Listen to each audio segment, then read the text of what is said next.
Hello my dear students, आज हम लोग डिस्कस करेंगे एसी जनरेटर या एसी डायनेमो के बारे में। क्या करता है एसी जनरेटर? ऑल्टरनेटिंग करंट को प्रोड्यूस करता है।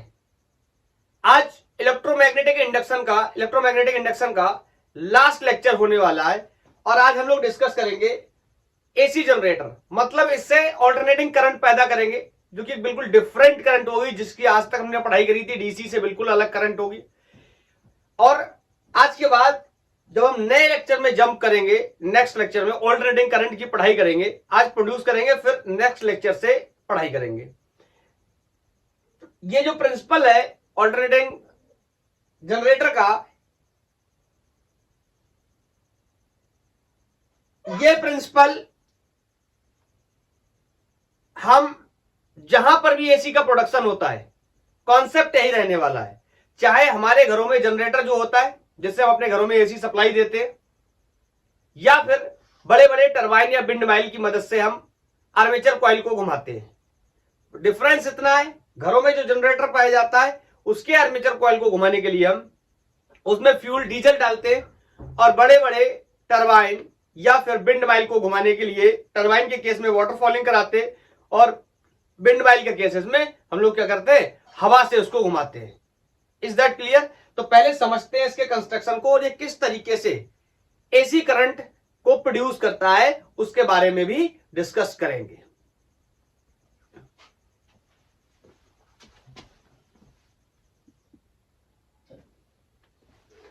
चश्मा भूल गया था गाइस, विदाउट आप जो लोग लगाते हैं उनको पता होगा इसका क्या सिग्निफिकेंस है।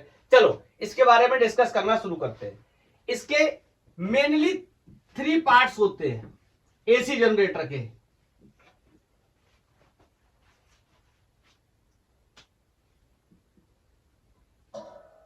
थ्री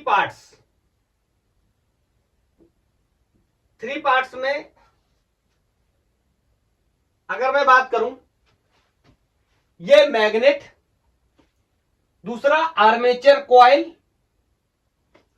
तीसरा ये स्लिप रिंग्स और carbon brushes.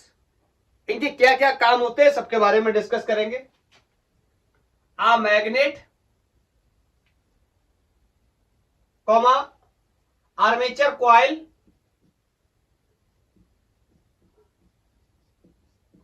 And yes comma slip rings and carbon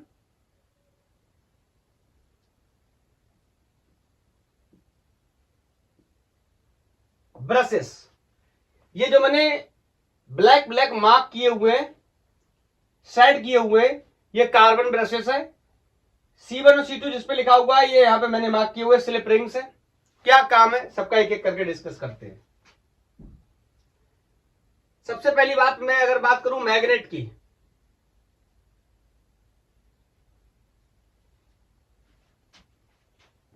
it is a permanent or an electromagnet।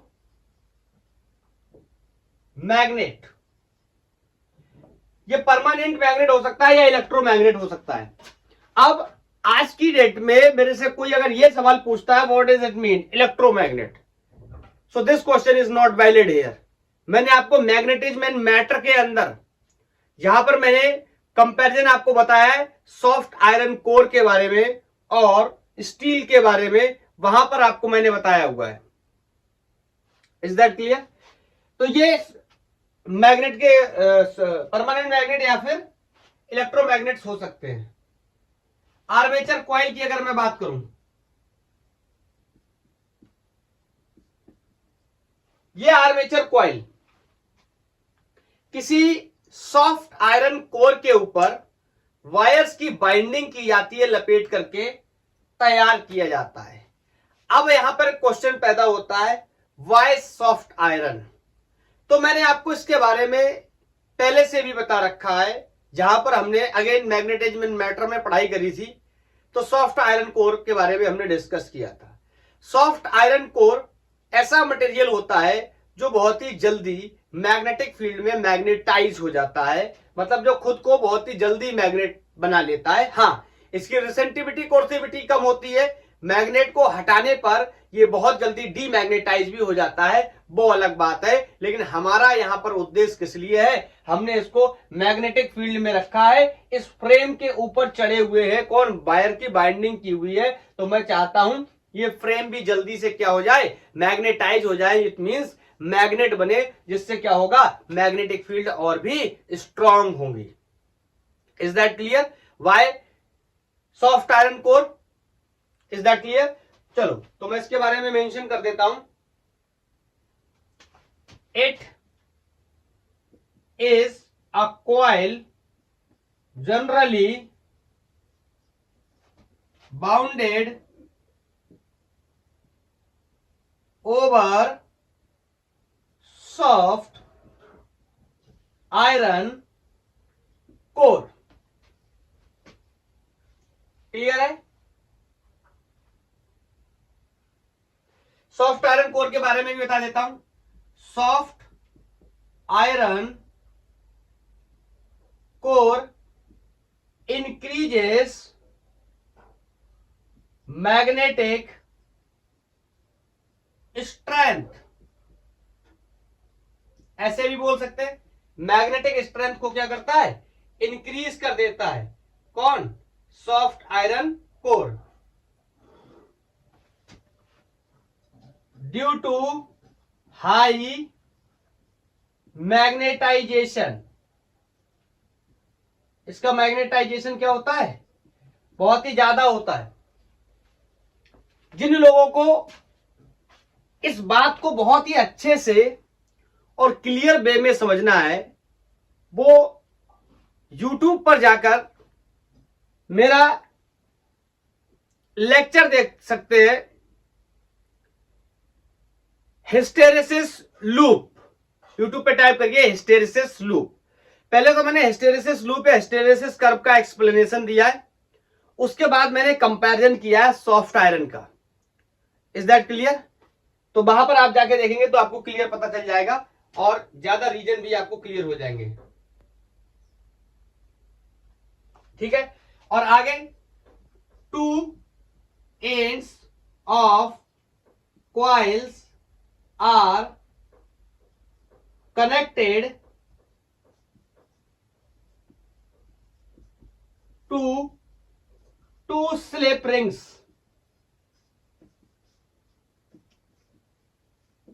इनके बारे में मैं बात कर रहा हूं। इसके जो दोनों एंड हैं, ये किससे कनेक्टेड है, स्लिप रिंग से कनेक्टेड है। स्लिप रिंग्स क्यों लगाए, मैं इसके बारे में भी बता देता हूं। ये आर्मेचर कॉइल है, ये मान लो इस तरीके से आर्मेचर कॉइल है, और इसका आर्मेचर कॉइल का ये एंड है, ये इस तरीके से फ्रेम बना हुआ है, सॉफ्ट आयरन के ऊपर बनाया है, यहां से मैंने वायर निकाला है। अब ये स्लिप रिंग को इसमें इस तरीके से फंसा देते हैं, फिर ये क्या करता है, इस तरीके से ये घूमता रहता है, तो इसमें क्या रहती है, टचिंग रहती है, जिससे क्या होता है, सर्किट मेंटेन रहता है। कार्बन ब्रशेस का भी सेम काम है। कार्बन ब्रश लगातार स्लिप रिंग के कांटेक्ट में रहता है, तो कांटेक्ट में रहने के बाद ये लगातार क्या करता है, एसी की सप्लाई करता रहता है। Due to the continuous touch ये क्या होता है, सर्किट कंप्लीट करता रहता है, और जो बाहर हमने लोड लगाया है, इस लोड में क्या होती है, आउटपुट हमें मिलती रहती है। Is that clear? लोड मैंने बल्ब लगा दिया है, हमारे घरों में मेंस भी हो सकता है, कुछ भी हो सकता है। Is that clear? Slip rings, चाहो तो नाम भी लिख दो इनके, C1 एंड C2। बोलो। चलो, कार्बन ब्रशेस के बारे में भी बताते हैं, फिर एसी प्रोडक्शन देखेंगे कि किस तरीके से ईएमएफ प्रोड्यूस होगा इसके अंदर। बहरहाल इसके बारे में बहुत कुछ जानकारी हमें है, क्योंकि हम पढ़ाई कर चुके हैं, पूरा चैप्टर पढ़ के आए हैं, लास्ट लेक्चर होने वाला है।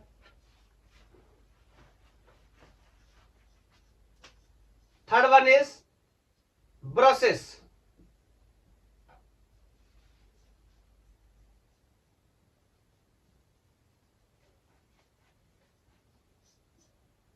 तो ये जो कार्बन ब्रशेस हैं, कार्बन के बने होते हैं फर्स्ट ऑफ ऑल, और कार्बन के कौन से कार्बन के, टू ग्रेफाइट, ग्रेफाइट के। पढ़ा होगा आप लोगों ने, बचपन से पढ़ते चले आ रहे होंगे कि ग्रेफाइट क्या होता है। इलेक्ट्रिसिटी का कंडक्टर होता है। बहरहाल एवरीबॉडी नोस कि कार्बन क्या होता है, इंसुलेटर होता है, लेकिन उसका ये ग्रेफाइट क्या होता है, इलेक्ट्रिसिटी का कंडक्टर होता है। हमने बचपन में जिन पेंसिलों का इस्तेमाल किया है उन पेंसिल्स में भी ये हमें देखने को मिलता है।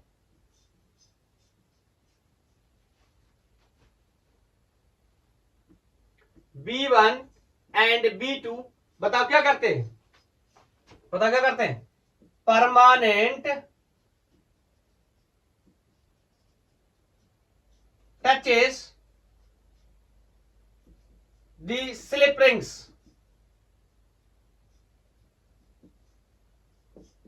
to maintain circuit completed। Circuit को कंप्लीट करने के लिए यहां पर मैंने कार्बन ब्रशेस को लगाया हुआ है और ये इसके साथ क्या रहते हैं, कांटेक्ट में रहते हैं। और सबको पता है ये ग्रेफाइट के बनाए मैंने, तो ये ग्रेफाइट इलेक्ट्रिसिटी का कंडक्टर होता है। Is that clear? देखो, हो सकता है आपको कुछ चीजों के बारे में जानकारी हो, आपने एरोट्रॉप्स को पढ़ा होगा, चलो जाने दो, केमिस्ट्री का पार्ट है, वहां पे अच्छे से आपको बताया जाएगा। अब हम चलते हैं अपने मुद्दे की बात पे, जिसके लिए हमने इसको बनाया है, ईएमएफ प्रोडक्शन के लिए। जब ईएमएफ पैदा होगा फिर उससे क्या होगा, करंट पैदा होगा, और उसी करंट का हम इस डिस्कशन करने आए हैं, उसी करंट की हम स्टडी करने आए हैं।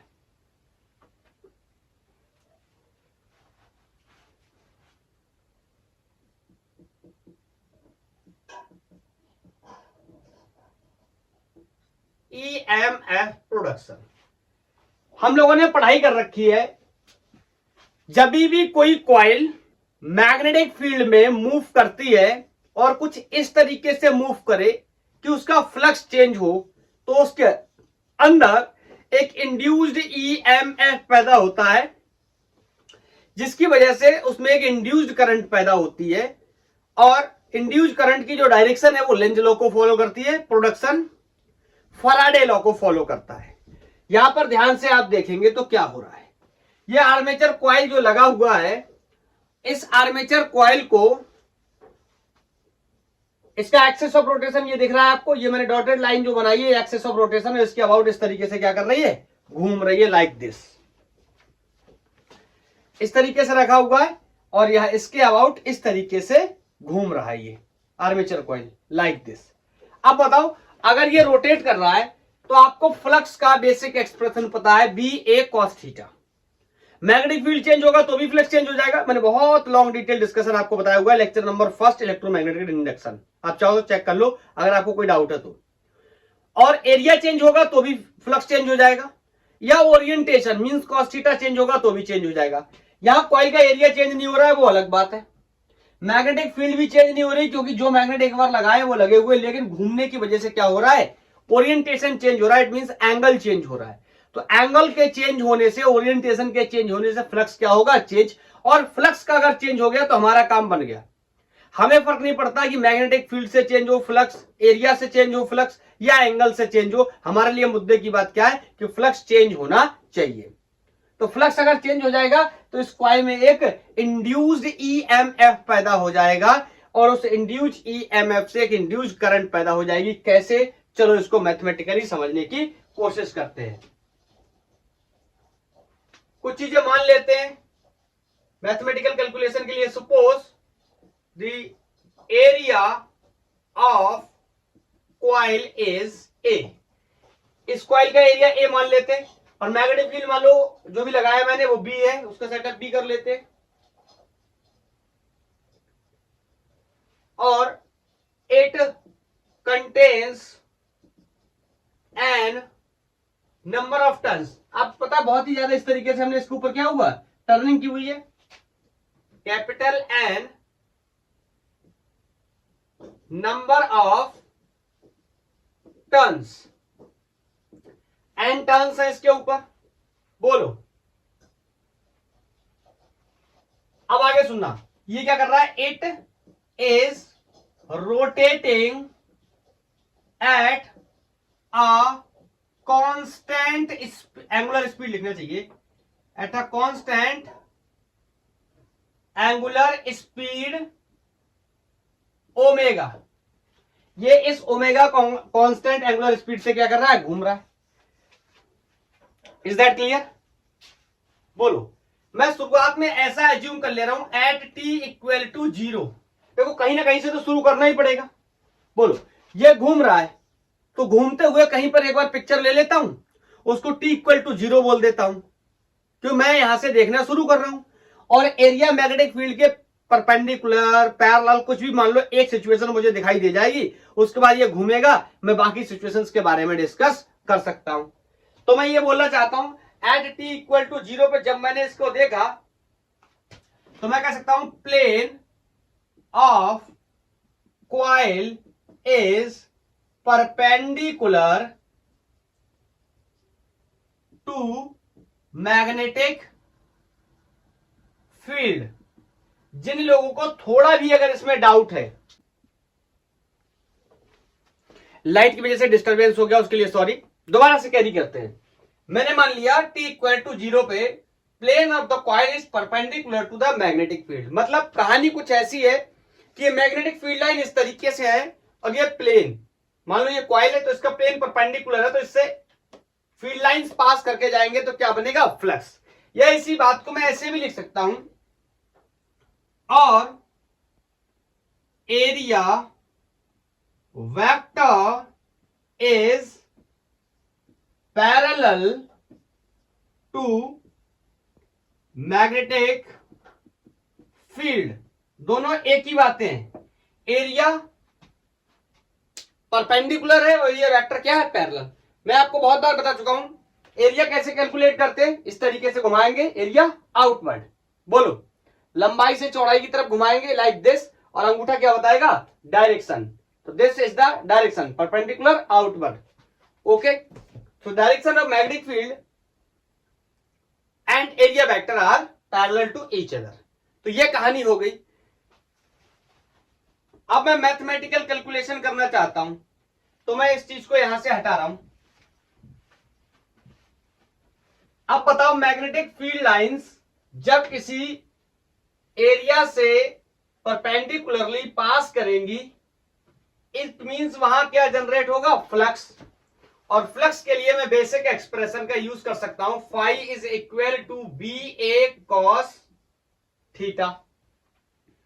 एक बात का जवाब देना मुझे, मैग्नेटिक फील्ड क्या है, कांस्टेंट। जो भी मैग्नेट लगे हुए एक बार हमने लगा दिए। Area of coil is also constant. क्यों? क्योंकि जो भी कॉइल मैंने सॉफ्ट आयरन के ऊपर लपेट लिया उसका एरिया क्या हो गया, फिक्स हो गया। लेकिन theta is not constant here. ये सबको समझ आ रहा होगा। क्यों? क्योंकि ये कॉइल, आर्मेचर कॉइल इस तरीके से क्या कर रहा है, रोटेट कर रहा है, तो लगातार इसका एंगल क्या हो रहा है, चेंज।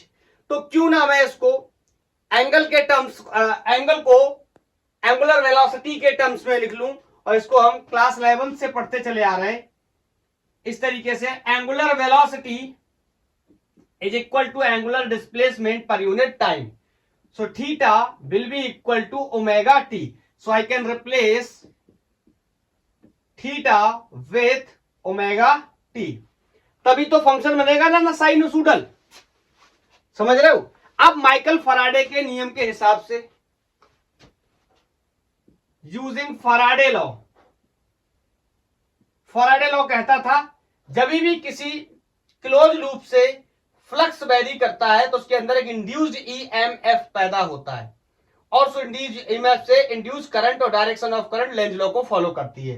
तो मैं क्या कह सकता हूं, माइकल फैराडे लॉ है D phi upon D T minus times will be equal to the induced EMF. This is the Michael Faraday law. बोलो, तो यहां पर फ्लक्स मुझे दिया है, फ्लक्स को अगर मैं क्या कर दूं, differentiate with respect to time. तो ये नोट कर लिया, इतना कर लो, 1 2 3 नोटेड।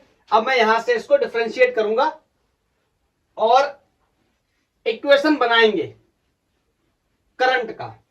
चलो, माइकल फैराडे के लॉ के हिसाब से induced EMF will be equal to minus D phi over dt. This is the Michael Faraday law and this is the Lenz law. Minus represent the Lenz law. So phi is equal to ba cos omega t. तो मैं इसका differentiation करने चला, differentiation with respect to time. Time के respect में मैं इसको क्या कर दे रहा हूं, डिफरेंशिएट कर दे रहा हूं. So this will be D phi over D T will be equal to D over D T of B A cos omega T. सबको पता है जो जो कांस्टेंट होते उनको मैं बाहर निकाल लूंगा, जो वेरिएबल होंगे उनका क्या करूंगा, डिफरेंशिएशन. बोलो D phi over D T. इसके साथ ही अगर मैं यहां पर क्या कर दूं, माइनस का साइन लगा दूं, तो बोलो यही किसके बराबर हो जाएगा, इंड्यूस्ड ईएमएफ के according to the Michael Faraday law. तो इसको मैं लिख सकता हूं क्या, इंड्यूस्ड ईएमएफ. बोलो ये माइनस इधर मैंने कैरी कर दिया. बोलो इसमें कौन कौन कांस्टेंट है, मैग्नेटिक फील्ड कांस्टेंट है, एरिया क्या है कांस्टेंट, तो इनको मैंने बाहर निकाल लिया. अंदर बचा D over D T of cos omega T. Cos omega T का डिफरेंशिएशन कितना होगा, बेसिक टर्मिनोलॉजी में मैं आपको बता देता हूं. मैंने आपको बताया होगा साइन कॉस थीटा का differentiation D over D theta के रिस्पेक्ट में minus times of sine theta होता है. Is that clear. Cos theta का differentiation with respect to D theta क्या होता है, साइन थीटा, वो भी कैसा, माइनस का. लेकिन मेरे पास यहां पर कैसा है, प्लस का. तो मैं एक बार यहां बता देता हूं, D over D T of cos omega T. Sorry not plus का, मैंने पता नहीं क्या बोल दिया. ये ओमेगा टी थीटा की जगह मेरे पास क्या, ओमेगा टी. तो ध्यान से सुनना, साइन कॉस थीटा का डिफरेंशिएशन माइनस साइन थीटा, तो कॉस ओमेगा टी का माइनस साइन ओमेगा टी. फिर चैन रूल लगाऊंगा और ओमेगा टी को दोबारा से डिफरेंशिएट करूंगा, तो ओमेगा कांस्टेंट है, बाहर आ जाएगा. कौन बचेगा, dt अपॉन dt कितना हो जाएगा, 1. जिन लोग को नहीं पता बता दे रहा हूं, ओमेगा टी का जब दोबारा करूंगा तो ये हो जाएगा omega dt upon dt. Is that clear. तो कौन बचा, ओमेगा. Is that clear. तो यहां से कॉस ओमेगा टी का डिफरेंशिएशन हो गया, माइनस टाइम्स ऑफ ओमेगा को आगे कर लूंगा साइन ओमेगा टी. तो इसको मैं नोट कर ले रहा हूं यहां पर, और जो गिवन इंफॉर्मेशन थी इसको मैं हटा दे रहा हूं, जो कि मैंने आपको एक्सप्लेन किया. तो induced EMF will be minus B A omega. बोलो साइन ओमेगा टी कैसा, माइनस का, ये माइनस का तो कैसा हो जाएगा, प्लस. तो माइनस माइनस को मैंने प्लस कर दिया, साइन ओमेगा टी. ध्यान से सुनना, बी क्या है, कांस्टेंट, एरिया क्या है, कांस्टेंट, ओमेगा क्या है, कांस्टेंट. मैंने आपको पहले बताया था कांस्टेंट एंगुलर वेलोसिटी के साथ मूव कर रहा है. तो इन तीनों कांस्टेंट को हटाकर मैं यहां पर एक नया कांस्टेंट इंट्रोड्यूस करना चाहता हूं. इसे मैं ई नॉट लिखूंगा, जिसकी वैल्यू बी ए ओमेगा होगी. ओके, अब मैं इस पिक्चर को हटा दे रहा हूं, मेरे को इसकी रिक्वायरमेंट नहीं है. तो यहां से मैं मेंशन कर सकता हूं, E induced will be equal to E naught sine omega T. ध्यान से देखो इस फंक्शन को, ये इंड्यूस्ड ईएमएफ का फंक्शन है, मतलब पोटेंशियल डिफरेंस का फंक्शन है. और ये कैसा है, साइनोसुडल है, ओमेगा टी का फंक्शन है, साइन ओमेगा टी का फंक्शन है. मतलब हर एक साइकिल के बाद, ये हर एक हाफ साइकिल के बाद अपने ईएमएफ के मैग्नीट्यूड को क्या करेगा, चेंज करेगा. Is that clear. ये कैसा फंक्शन है, साइनोसुडल फंक्शन है. This is साइनोसुडल function. Is that clear. तो ये तो हो गया इंड्यूस्ड ईएमएफ. नोट करो इसको. और मान लो 1 2 3, मान लो अगर उस कॉइल का, आर्मेचर कॉइल का रेसिस्टेंस क्या है, कोई आर है. If the resistance of armature coil is capital R, तो मैं यहां पर करंट निकाल सकता हूं, आई will be induced EMF over resistance. यही तो होता है ना, इंड्यूस करंट को मैं ऐसे लिख सकता हूं. तो यहां से I will be equal to induce EMF की value E naught sine omega T divide by R. ध्यान से देखो, ये क्या है, ई नॉट, ये क्या है, आर.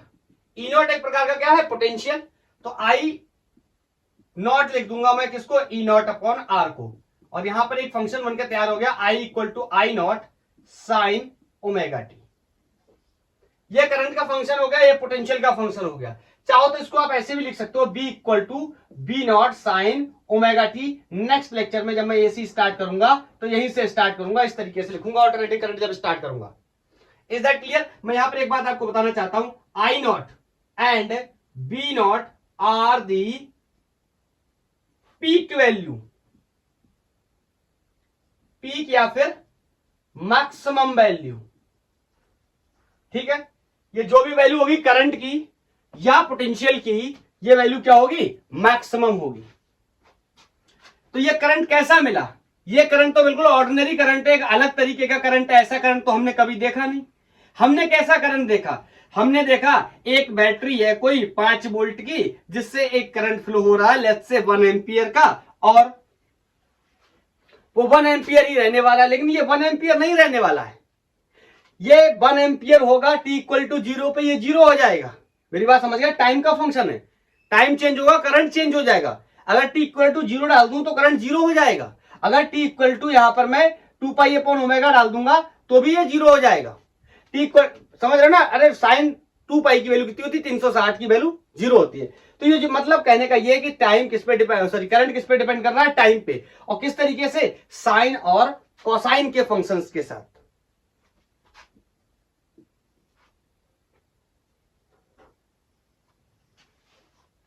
लाइक दिस, अगर मैं एक साइकिल बनाऊं, सिर्फ एक साइकिल, इस तरीके से मान लो ये करंट वर्सेस टाइम का साइकिल है। तो ध्यान से देखो, ये 0 से स्टार्ट हुआ, यहां कहीं तक गया, मैक्सिमम हुआ, यही वैल्यू क्या है, आई नॉट, जो मैं बात कर रहा था, पीक वैल्यू। और फिर क्या हुआ, 0 हो गया, फिर नेगेटिव में गया और नेगेटिव में मैक्सिमम हुआ। इसका मैग्नीट्यूड भी इस जगह कितना होगा, आई नॉट। अगर बी का ग्राफ होता तो ये B naught. Is that clear? तो देखो हर टाइम पर करंट की वैल्यू क्या हो रही है, चेंज हो रही है।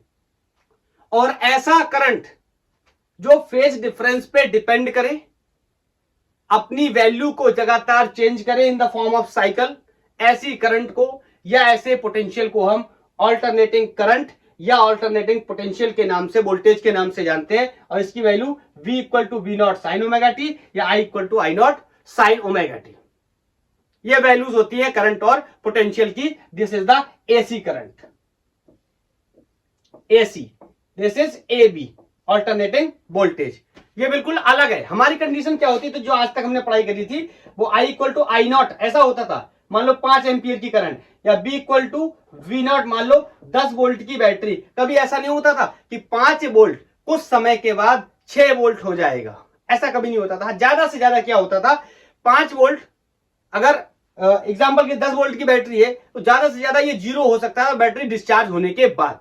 लेकिन ये कभी ऐसा नहीं हो सकता +10 फिर 0 फिर -10, कभी ये प्लस माइनस वैल्यू पॉसिबल नहीं है। किसके केस में, डीसी के केस में एक ही जैसी करंट पॉसिबल है। लेकिन यहां क्या है, हाफ साइकिल में करंट पॉजिटिव है, हाफ साइकिल में करंट नेगेटिव है। हाफ साइकिल में अगर पोटेंशियल की बात करें तो पोटेंशियल पॉजिटिव है और हाफ साइकिल में पोटेंशियल कैसा, नेगेटिव है। दिस टाइप ऑफ करंट और potential is known as alternating current और ऑल्टरनेटिंग पोटेंशियल, जिसे हमने एक एसी जनरेटर की हेल्प से प्रोड्यूस किया। अब यही करंट और यही पोटेंशियल हमारे घरों तक आता है, जो बिजली सप्लाई होती है उससे हमारे घरों तक आता है ये। अब इसका इस्तेमाल घरों में हम कैसे करते हैं, इसके बारे में हम नेक्स्ट चैप्टर में पढ़ाई करेंगे और डिटेल डिस्कशन करेंगे। एवरेज वैल्यू क्या है, आरएमएस वैल्यू क्या है, इन सब चीजों के बारे में डिटेल में डिस्कस करेंगे।